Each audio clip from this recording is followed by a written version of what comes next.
नमस्कार, श्रोतों के इस सफर में आपका स्वागत है। आज की चर्चा बहुत ही दिलचस्प होने वाली है। बिल्कुल।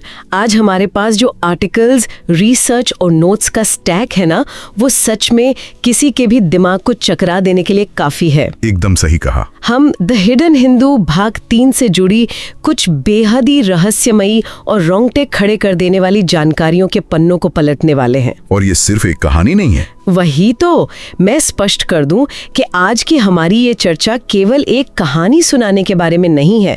हमारा मिशन है मिथक और इतिहास के बीच की उस धुंधली रेखा को खोजना और मानव स्वभाव के भीतर छिपे अच्छाई और बुराई के द्वंद्व को समझना। हाँ, और ये भी देखना कि कैसे हजारों साल पुराने रहस्य आज भी हमारे वर्तमान को आकार दे रहे हैं। देखिए, इन स्रोतों का गहराई से अध्ययन करने के बाद एक बात जो सबसे स्पष्ट रूप से उभर कर आती है वो ये है कि जिन्हें अक्सर केवल फैंटेसी या माइथोलॉजी कहकर किनारे कर दिया जाता है ना, वे वास्तव में गहरे ऐतिहासिक प्रमाणों और बहुत ही जटिल पौराणिक दर्शन का एक अद्भुत मिश्रण है। मतलब इसमें इतिहास भी है और मनोविज्ञान भी। बिल्कुल। इस सामग्री में एक तरफ द्वारका जैसे स्थानों के पुरातात्विक साक्ष्य हैं, तो दूसरी तरफ मानव मनोविज्ञान की वो गहराइयां हैं जो समय और काल के पार भी प्रासंगिक रहती हैं। तो चलिए इस गुत्थी को सुलझाते हैं। जरा कल्पना कीजिए, क्या हो अगर किसी इंसान के जन्म के समय उसकी माँ की मदद करने वाला वो अजनबी व्यक्ति कोई और नहीं बल्कि भविष्य से समय में पीछे की यात्रा करके आया हुआ उसका अपना ही स्वरूप हो। अरे बाप रे, ये विचार ही अपने आप में समय और नियति के नियमों को चुनौती देता है ना? हाँ, ये क्लासिक टाइम लूप का उदाहरण है जो सच में दिमाग को झकझोर देता है। और स्रोतों के अनुसार ओम, जिसे देवध्वज के नाम से भी जाना जाता है, उसके साथ ठीक ऐसा ही हुआ था। नोट्स बताते हैं कि देवध्वज का जन्म सतयुग में हुआ था। हाँ, और उस रात जब उसकी माँ लक्ष्मी प्रसव पीड़ा में थी और गांव में कोई नहीं था, तब एक अजनबी ने आकर उनकी मदद की थी। और बाद में ओम को यह एहसास होता है कि वो अजनबी स्वयं वही था। लेकिन एक बात सोचिए, सतयुग जैसे पवित्र युग में इस तरह की काल विसंगति या टाइम एनोमली का मनोवैज्ञानिक असर क्या हुआ होगा, मैं ये सोच रही थी। यहीं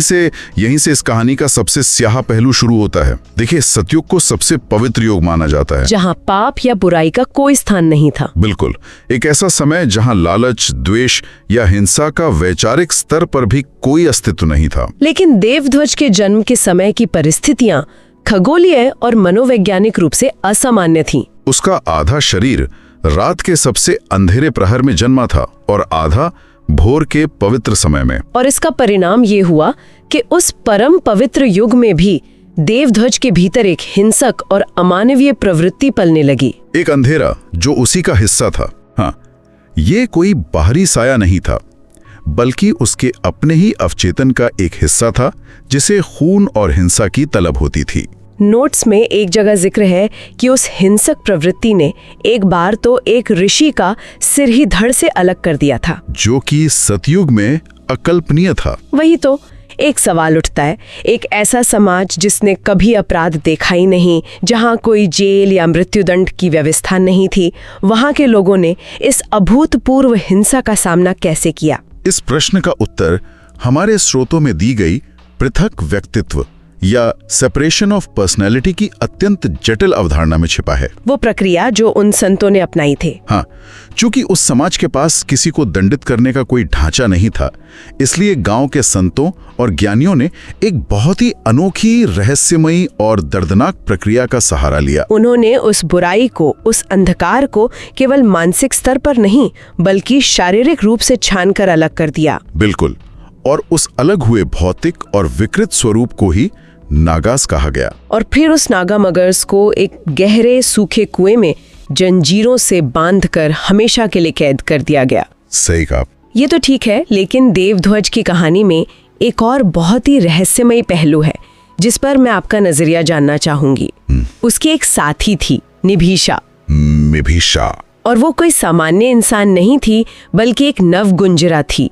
ये नवगुंजरा आखिर क्या है? नवगुंजरा का उल्लेख प्राचीन ओडिया साहित्य और महाभारत के कुछ क्षेत्रीय संस्करणों में मिलता है। इसका अर्थ है 9 अलग अलग जानवरों के गुणों वाली एक रचना। 9 जानवर एक ही प्राणी में? हाँ, हमारे नोट्स विस्तार से बताते हैं कि एक ऐसा प्राणी था जिसका सिर मुर्गे का था, पैर बाघ, हाथी और घोड़े के थे, और उसमें बैल का कुबड़ था, शेर की कमर थी और पूंछ की जगह एक सांप था। बिल्कुल। लेकिन जो बात विज्ञान के नजरिए से मुझे सबसे हैरान करने वाली लगी वो ये है कि निभिषा में अलैंगिक प्रजनन या पार्थिनोजेनेसिस की क्षमता थी। मतलब वो बिना किसी नर साथी के खुद से ही प्रजनन कर सकती थी। हाँ, तो क्या लेखक यहाँ किसी प्राचीन मिथक को आधुनिक जीव विज्ञान के साथ जोड़ने का प्रयास कर रहा है? एकदम सही। यही इस पूरे कथानक की खूबी है। पार्थेनोजेनेसिस प्रकृति में कुछ सरीसृपों और पक्षियों में पाया जाने वाला एक वास्तविक जैविक तथ्य है, जैसे कुछ छिपकलियों में होता है। हाँ। इसे नवगुंजरा से जोड़कर कथा यह स्थापित करती है कि प्राचीन काल के ये अद्भुत जीव केवल कोरी कल्पना नहीं थे, बल्कि उनकी एक विशिष्ट शारीरिक और जैविक संरचना थी जो शायद आज लुप्त हो चुकी है। ये सच में एक नया नजरिया देता है। लेकिन अगर हम वापस देवध्वज और नागास पर आएं, तो देवध्वज ने अपने भीतर के राक्षस को शरीर से अलग तो कर दिया, उसे कुएं में गाड़ भी दिया। क्या बुराई को इस तरह से दफन कर देना वास्तव में एक स्थायी समाधान था? मनोवैज्ञानिक और दार्शनिक दृष्टिकोण से देखें तो बिल्कुल नहीं। क्यों? क्योंकि कुएं के उस घुप अंधेरे में नागास का क्रोध और प्रतिशोध खत्म नहीं हुआ, बल्कि वो सालों तक उबलता रहा। कार्ल यंग जैसे मनोवैज्ञानिकों ने शैडो सेल्फ की बात की है। शैडो सेल्फ यानी हमारा वो स्याह हिस्सा जिसे हम छुपाना चाहते हैं। हाँ। ये घटना हमें दिखाती है कि किसी भी इंसान या समाज की बुराई को बस दबाकर या खुद से अलग करके किसी अंधेरे कुएं में नहीं फेंका जा सकता। यदि अंधकार को स्वीकार करके उसका समाधान नहीं किया जाता तो वो समय के साथ और भी भयंकर रूप ले लेता है। बिल्कुल। और वो भयंकर रूप, वो दबी हुई बुराई हमें वर्तमान समय में देखने को मिलती है। ये अवधारणा कि दफनाई गई चीजें हमेशा के लिए खत्म नहीं होती, ये हमें सीधे कहानी के उस हिस्से में ले जाती है जहां एक और विशाल रहस्य पानी के नीचे दफन है। आप जलोमग्न द्वारका की बात कर रही हैं? हाँ। स्रोत हमें बताते हैं कि आधुनिक काल में नागास, परिमल और एलएसटी एक पनडुब्बी में सवार होकर गुजरात के तट से दूर समुद्र की गहराई में जा रहे हैं। उनका लक्ष्य द्वारका के अवशेषों में एक रहस्यमयी कलाकृति और एक अमर शब्द खोजना है। और यहीं पर यह चर्चा फैंटेसी की दुनिया से निकलकर इतिहास और समुद्री पुरातत्व विज्ञान की ठोस जमीन पर कदम रखती है। एकदम सही कहा आपने। द्वारिका का जिक्र महाभारत, विष्णु पुराण और स्कंद पुराण जैसे कई प्राचीन ग्रंथों में मिलता है। लंबे समय तक तो इसे सिर्फ एक हिंदू मिथक माना जाता रहा, लेकिन नोट्स में एक बहुत ही महत्वपूर्ण वैज्ञानिक संदर्भ दिया गया है। 1980 के दशक में डॉक्टर SR राव और राष्ट्रीय समुद्र विज्ञान संस्थान यानी NIO के नेतृत्व में समुद्री पुरातत्वविदों ने गुजरात के तट पर अरब सागर में गहरी खुदाई की। मैं जानना चाहूंगी कि इस पुरातात्विक खुदाई में असल में क्या सामने आया था जिसने इस पूरी बहस की दिशा ही बदल दी। उन्हें पानी के नीचे एक विशाल प्राचीन शहर के अवशेष मिले। वहां मजबूत पत्थर की दीवारें थीं, ज्यामितीय आकार के ढांचे, तांबे के सिक्के और विशेष प्रकार के पत्थर के लंगर जिन्हें स्टोन एंकर्स कहते हैं, वो पाए गए। और जब उन कलाकृतियों की कार्बन डेटिंग की गई तो उनके परिणाम क्या थे? वो चौंकाने वाले थे।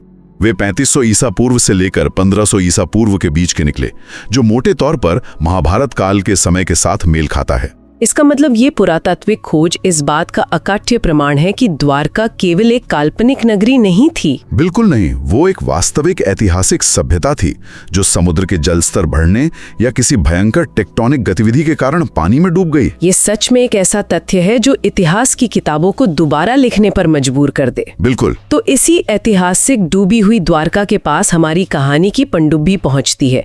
यहाँ कहानी एक बहुत ही दिलचस्प मोड़ लेती है। पानी के नीचे उन्हें एक ब्लाइंड स्पॉट मिलता है जहां मशीनों के रडार और सोनार कुछ भी पकड़ नहीं पाते। हाँ, जब परिमल और नागास उस जगह पर गोता लगाते हैं तो उन्हें समुद्र के भीतर एक भंवर, एक गहरा कुआं और कुछ प्राचीन तंत्र दिखाई देते हैं। लेकिन वो जगह असुरक्षित नहीं थी। उन प्राचीन दीवारों और उस रहस्य की चाबी की रक्षा विशालकाय कछुए कर रहे थे, जिन पर सहस्राब्दियों से काई और शैवाल की परतें जमी हुई थी। वे उस स्थान के प्राकृतिक रक्षक बन चुके थे। हाँ। और जब वे कछुए परिमल पर हमला करते हैं तो नागास अपने उसी आदिम और क्रूर स्वभाव के चलते उन कछुओं को बेरहमी से मार डालता है। उसका काम करने का तरीका ही यही था, सिर्फ विनाश। लेकिन फिर परिमल का ध्यान एक छोटे कछुए के बच्चे पर जाता है जो अपने माता पिता के मारे जाने से डरा हुआ है। परिमल, जो कि उस समय खुद एक अजन्मे बच्चे के विचारों में उलझा था, उस छोटे जीव पर दया दिखाता है। उसने क्या किया? वो उसे नागस की क्रूर नजरों से बचाने के लिए पानी के नीचे एक भारी चट्टान को खिसकाकर उसे वहां छिपा देता है। और पता है, परिमल का ये कृत्य केवल दया का एक क्षण नहीं था, बल्कि ये उस पूरी पहेली की कुंजी थी। अच्छा? हाँ, जैसे ही परिमल उस चट्टान को खिसकाता है, उसे वो खांचा मिल जाता है जहां उस कलाकृति का खोया हुआ टुकड़ा फिट होना था। वे इतने समय से चाबी लगाने की जगह गलत दिशा में ढूंढ रहे थे। ये तो एक बहुत ही खूबसूरत रूपक है। दयालुता ही वो असली कुंजी थी। बिल्कुल।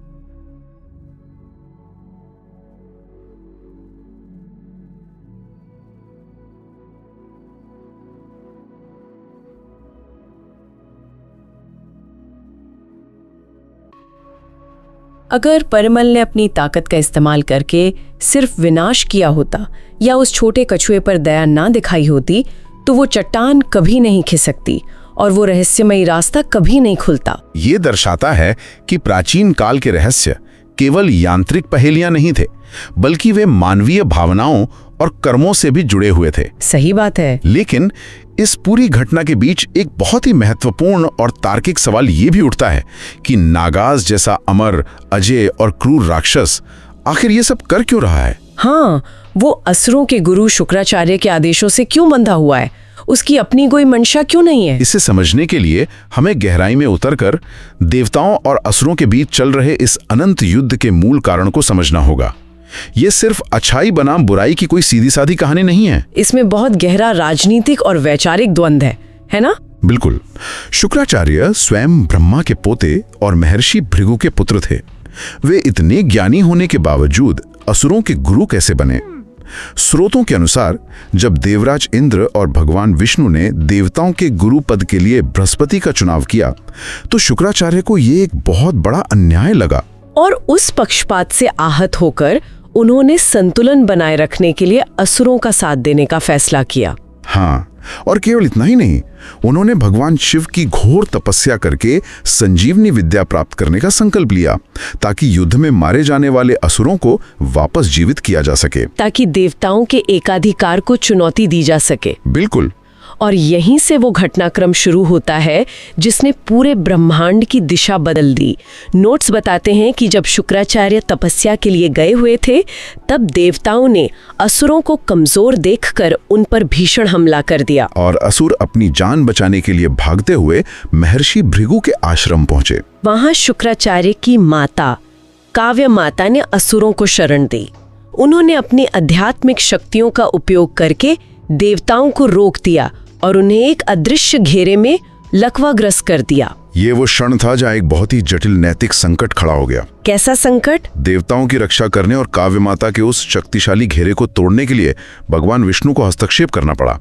विष्णु ने अपने सुदर्शन चक्र का प्रयोग किया और काव्य माता का वध कर दिया। एक स्त्री का, एक माँ का वध, वो भी एक ऐसे आश्रम में जहाँ उन्होंने शरणार्थियों को पनाह दी थी। ये तो धर्म और अधर्म की बहुत ही जटिल बहस को जन्म देता है। यही कारण है कि इसके परिणाम भी उतने ही भयंकर थे। जब महर्षि भृगु वापस अपने आश्रम आए और उन्होंने अपनी पत्नी का कटा हुआ सिर देखा, तो उनका दुख और क्रोध अकल्पनीय था। उन्होंने भगवान विष्णु को श्राप दिया था ना? हाँ, उन्होंने विष्णु को एक ऐसा श्राप दिया जो भारतीय पौराणिकी के सबसे बड़े घटनाक्रमों का आधार बन गया। उन्होंने श्राप दिया कि उन्हें पृथ्वी पर बार बार मानव अवतार लेकर जन्म लेना होगा और एक इंसान की तरह दुखों का सामना करना पड़ेगा, विशेषकर अपने प्रियजनों को खोने के दर्द का। बिल्कुल। तो इन सभी कड़ियों को जोड़ने पर क्या निष्कर्ष निकलता है? क्या इसी श्राप के कारण भगवान विष्णु को राम और कृष्ण जैसे अवतार लेने पड़े? हाँ, राम जी को माता सीता से बिछड़ने का असीम दुख सहना पड़ा और कृष्ण जी को अपने ही कुल का नाश देखना पड़ा। सबसे चौंकाने वाली बात यही है, ये श्राप इस बात का प्रतीक है कि इस ब्रह्मांड के कर्म सिद्धांत इतने कठोर हैं कि स्वयं ईश्वर भी उनके परिणामों से मुक्त नहीं है। हर क्रिया की एक भयंकर प्रतिक्रिया होती है। इसी घटना ने शुक्राचार्य के मन में विष्णु और देवताओं के प्रति एक स्थायी घृणा भर दी उन्होंने विष्णु को अपना सबसे बड़ा शत्रु मान लिया और असुरों को बार बार जीवित करके एक अंतहीन प्रतिशोध की शुरुआत कर दी। और वो प्रतिशोध, वो अंतहीन युद्ध आज वर्तमान में भी लड़ा जा रहा है। लेकिन उस युद्ध की एक बहुत महत्वपूर्ण कड़ी उस दर्दनाक अतीत से भी जुड़ी है जहां देवध्वज और नागास अलग हुए थे। वो हिमालय वाली घटना। हाँ, चलिए कहानी के उस फ्लैशबैक में वापस लौटते हैं जहां से सब कुछ बिगड़ना शुरू हुआ था। देवध्वज अपनी साथी निभीषा और कुछ सैनिकों के साथ हिमालय की एक बहुत ही संवेदनशील यात्रा पर था। उन्हें एक संदेशवाहक को एक अमर शब्द के साथ सुरक्षित किसी गुप्त स्थान पर पहुंचाना था। लेकिन देवध्वज इस बात से पूरी तरह अनजान था कि कुएं में कैद नागास ने अपने नाखूनों और हाथों से सालों तक मिट्टी खोदकर एक सुरंग बना ली थी और वो आजाद हो चुका था। नागास के भीतर केवल शुद्ध प्रतिशोध चल रहा था। उसने गांव में देवध्वज के कई लोगों को मारा और फिर हिमालय के दुर्गम रास्तों में उनके समूह का पीछा करना शुरू कर दिया। स्रोत उस रात का वर्णन बहुत ही खौफनाक तरीके से करते हैं। नागास अंधेरे में छिपकर एक एक करके देवध्वज के सैनिकों को मार रहा था। अंत में सिर्फ देवध्वज, निभीषा और वो रहस्यमयी संदेशवाहक बचे। नागास ने तब देवध्वज के सामने एक शर्त रखी कि वो संदेशवाहक को छोड़ देगा अगर देवध्वज हार मान ले। लेकिन उस भयंकर और खूनी द्वंद्व में जब नागास भारी पड़ने लगा तो निभीषा ने संदेशवाहक को बचाने की कोशिश की। और वहां देवध्वज को अपने जीवन का सबसे भावुक और पीड़ादायक निर्णय लेना पड़ा। निभीषा को बचाने के लिए? हाँ, निभीषा को नागास के क्रोध से बचाने के लिए और उस अमानवीय दंड से सुरक्षित रखने के लिए जो नागास देना चाहता था, देवध्वज ने अपनी किसी प्राचीन विद्या का उपयोग करके अपनी प्रिय मित्र निभीषा को एक पत्थर की चट्टान में बदल दिया। उसने उस पत्थर से वादा किया था कि वो ये युद्ध जीतने के बाद उसे वापस उसके असली रूप में लाएगा। लेकिन नियति को कुछ और ही मंजूर था। वो वादा कभी पूरा नहीं हो पाया। नागास ने धोखे से देवध्वज पर वार किया। उसने देवध्वज को केवल मारा नहीं बल्कि तड़पा तड़पा कर उसकी जान ली और उसकी जीभ काट ली ताकि वो कभी अपना वादा पूरा करने के लिए कोई मंत्र ना पढ़ सके। और नागास की क्रूरता यहीं ही नहीं रुके। उसने उस संदेशवाहक की भी गर्दन मरोड़ दी जिसे बचाने के लिए देवध्वज ने अपना सब कुछ दांव पर लगा दिया था। लेकिन यहाँ कहानी में एक ऐसा मोड़ आता है जो अब तक की सारी मान्यताओं को पलट कर रख देता है। जब वो संदेशवाहक मर रहा था तो उसकी पगड़ी खुल गई। उसका सिर एक जादुई रोशनी से चमक रहा था जिसमें एक रहस्यमयी शब्द छिपा था, अनादि। और मरते हुए उस संदेशवाहक ने अपना वास्तविक नाम बताया। उसका नाम भी नागास था। ये कैसे संभव है? 2 नागास? मैं तो स्रोत पढ़कर हैरान रह गई थी। यही इस पूरी साजिश का केंद्र है। असली नागास वो दूत था जो अनादि शब्द लेकर जा रहा था। जब देवध्वज के उस बुरे हिस्से ने, जिसे हम अब तक नागास समझ रहे थे, उस दूत को मार दिया तो अचानक वहां शुक्राचार्य प्रकट हुए। शुक्राचार्य को अपनी संजीवनी विद्या के लिए एक ऐसे मोहरे की तलाश थी जो क्रूर हो, अजेय हो और जिसमें कोई दया न हो। बिल्कुल।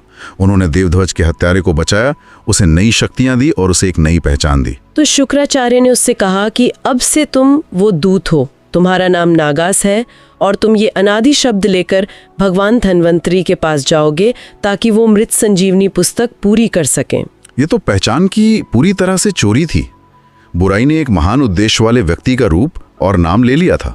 ये शुक्राचार्य की उस बहुत बड़ी रणनीतिक योजना का हिस्सा था जिसके जरिए वे देवताओं के खिलाफ अपने युद्ध को अंजाम देना चाहते थे। और अब अतीत के इन सारे उलझे हुए धागों को समझने के बाद अगर हम वापस वर्तमान में पानी के नीचे डूबी हुई द्वारका में लौटें तो चीजें नियंत्रण से बाहर हो रही हैं। एकदम सही। पनडुब्बी की ऑक्सीजन खत्म हो रही है, तनाव अपने चरम पर है।